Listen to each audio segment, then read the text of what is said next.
Ready,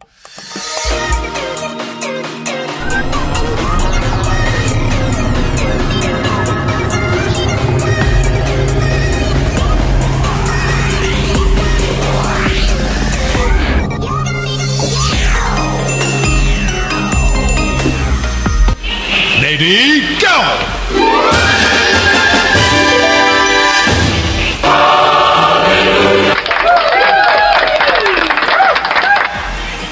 Rare 1 piso 1976 Queen. Ito'y piso na nagawa after 1972 at 1973. Magandang umaga sa inyong lahat. Magandang tanghali, magandang gabi, o anumang oras kayo dyan nanood po sa aking short video. Itong tira sa inyong harapan ay ito'y binansagan na 1 piso flora and fauna. I mean, 1 piso bagong lipunan. Pero bago tayo magpatuloy sa pagtalakay, bago ang lahat, tayo ay magpasalamat sa Diyos naman sa kanyang mga pagpreserbar sa bawat isa sa atin. Tinabayan tayo at pinatnubayan sa lahat ng oras para tayo ay makagawa ayon sa kanyang kagustuhan at kalooban. Okay, thank you Lord, at thank you din sa mga subscriber, at sa mga hindi pa nakapag-subscribe ay invite ko po kayo na mag-subscribe sa small nating channel, Variador.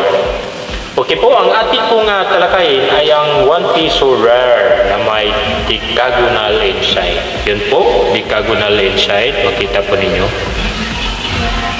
Mayroong guhit po ng decagonal dyan sa loob. Itong piso na to, ang akala ng iba ay hindi o walang halaga.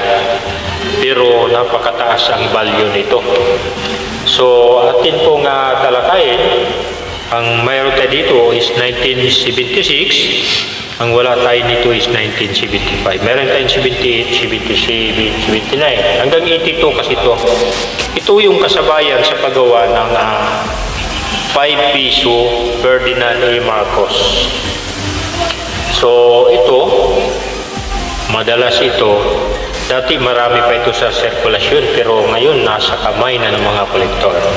So, pero mayroon pa rin may hawak nito na nagtago na ganito. So, pwede natin ilabas yan at atin pong ibenta para po at mapakinabangan. So, panoorin ninyo ang video. Maiksi lang naman to mula umpisa hanggang dulo para malaman natin ang presyuhan at pagbili nitong barya na ito. Para po lubos nating makilala, ay punta tayo sa kanyang pictures. So, ang barya na to, issue nito is Philippines. Year 1975 to 1982. Ito'y kasabay sa paggawa ng 5 piso Ferdinand Marcos coins. Composition nito is copper nickel, 75% copper and 25% nickel. Weight niya is 9.5 grams diameter, 29 mm thickness, 1.9 mm shape, round, obverse, coat of arms of the Philippines. Ito yung obverse. Yung hawak natin is 1982. Ito yung obverse, coat of arms of the Philippines, at saka ito naman yung reverse. Yung reverse niya, front right facing bust of Jose Rizal. So, engraver nito is si Thomas James Ferrer. Age is readed. Yan po, readed po yung age niya, yung gele. Means ito ng Denver, San Francisco at Pennsylvania. And BSP Complex, Quezon City. So, yun po ang nagmi-means ng ating pong barya. So, yun po ang pagkakilanlan ng barya natin.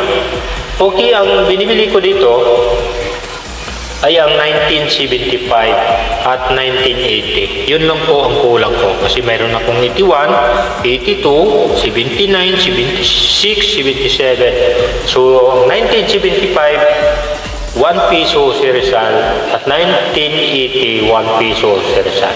So, yun po ang specification ko. So, kung mayroon kayong ganyan dyan, sa year specification, yun po ang binibili ko.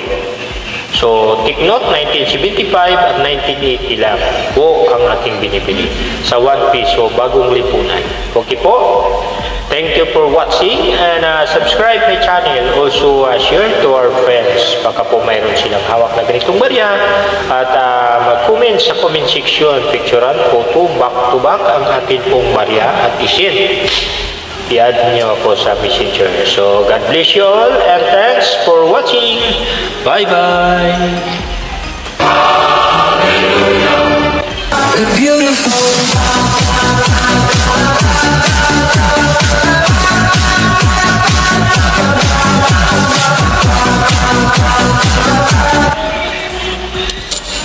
Thank you.